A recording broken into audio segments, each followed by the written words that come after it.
and welcome to our roundup of the week's events from the European Parliament here in Strasbourg. Inevitably, the agenda focused on the ongoing economic nightmare, and the following report by Gunnar Larsson asked the question, is there an end to this crisis? When European leaders met in Brussels in July, they pledged to do whatever was needed to ensure the financial stability of the euro area as a whole and its member states. They addressed the sovereign debt crisis, in particular Greece's near default state, and they introduced further measures for fiscal consolidation and strengthened economic governance. But since then, the economy has slumped and markets are as turbulent as ever. As the Eurogroup's president, Luxembourg's Prime Minister Jean-Claude Juncker met MEPs in Strasbourg, he was faced with questions on what to do next. EPP Group Chairman José Daul deemed decisions taken in July as insufficient. For weeks and months, the leaders of the euro area have showed their determination to defend the euro and to make European solidarity the very foundation of their political efforts. Yet, we must recognize that what was decided in the summer was not enough, came too late, and is very difficult to implement. One has the impression markets, not politics, are in control. Jean-Claude Juncker described the difficulties in the decision-making process within the Eurogroup. Il est vrai que l'Europe a réagi. It is true that Europe has responded in a slow and not entirely dignified way. I attribute this to the severity of the crisis, a lack of early analysis, and the fact that the 17 members of the euro area are unique in what they represent.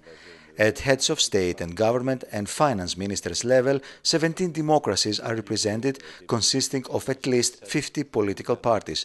You, who manage to master the differences in this assembly with elegance, will understand that the task is not easy.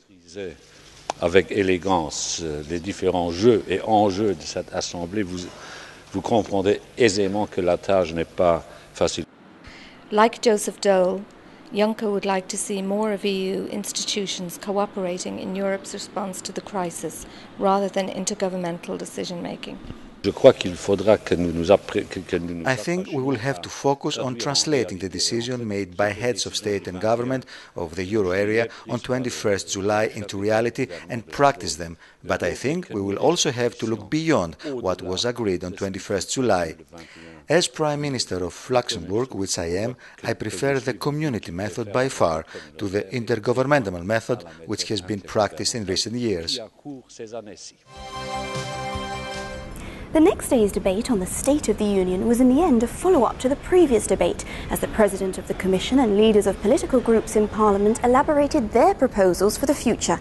Yanis Sografos tells us more. Commission President José Manuel Barroso acknowledged that the present economic, financial and social crisis is the biggest challenge in the European Union's history.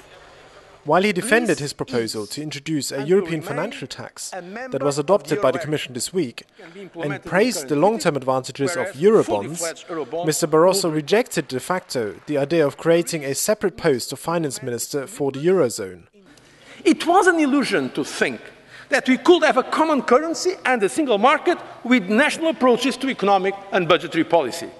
Let's avoid another illusion that we can have a common currency and a single market with an intergovernmental approach. In the coming weeks, the Commission will build on the six-pack and present a proposal for a single, coherent framework to deepen economic coordination and integration, particularly in the euro area. This will be done in a way that ensures the compatibility between the euro area and the Union as a whole. We don't want the euro area to break, of course, the great acquis of the single market and all our four freedoms. For all of this to work, we need more than ever the independent authority of the Commission to propose and assess actions that Member States should take.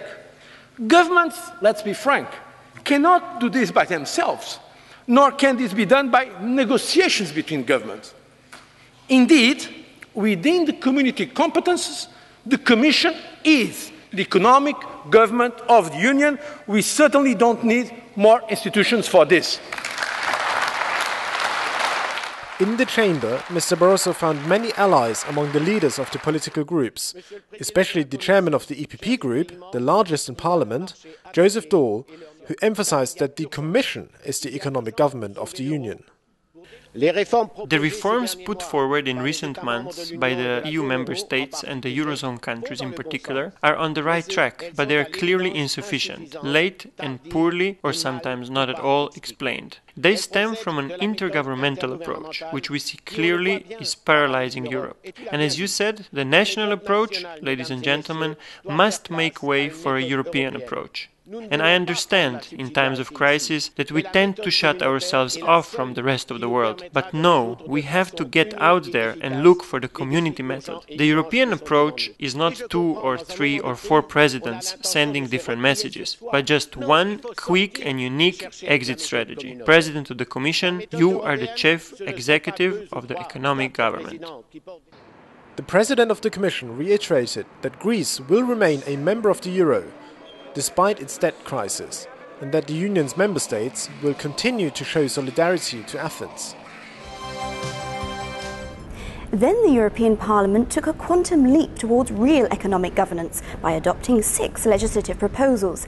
This was a major success for the EPP Group, which shaped the new regulations from the start. The package reinforces the current Growth and Stability Pact, but it puts an end to the political wheeling-dealing between member states. The proposals also provide means for new surveillance, which allows the Commission to intervene if the macroeconomics of one particular member state get out of hand. If these new rules are not adhered to, sanctions will be applied. This is the strong, united response that Europe needs to prevent future crises and to start providing the European with stability and growth once again. Some 30 years ago, around 80 disasters were recorded every year. That figure has now jumped to over 400. Following more floods in Central Europe and forest fires in the south, the European Union has been stepping up its efforts, working towards a stronger disaster response at every level. This week, a report by EPP Group member Elisabetta Gardini was unanimously adopted. It improves and reinforces the community mechanism for civil protection. She spoke to EPP TV about the scope of her report.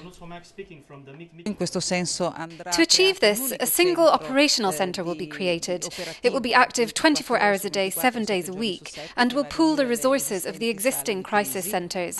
But the smaller things are also important, for instance the single emergency telephone number 112. And it's important to raise people's awareness of Article 23 in the Lisbon Treaty. This stipulates that European citizens in a non-EU country, where there is no diplomatic representation from their own member state, are fully entitled to assistance from any other EU embassy present there. Ms. Gardini also called on the European Commission to finally create a real European civil protection force. This would consist of a commitment from some member states to voluntarily make their own modules of civil protection available. And so, following the favourable result of the vote this week, Parliament now has to wait for the legislative proposals from the Commission this autumn. And as always, EPP TV will be there to bring you all the latest news. In the meantime, please visit our website at eppgroup.eu for information on all of our activities. Thank you for joining us this time, and we look forward to welcoming you back here for the next Strasbourg session at the end of October.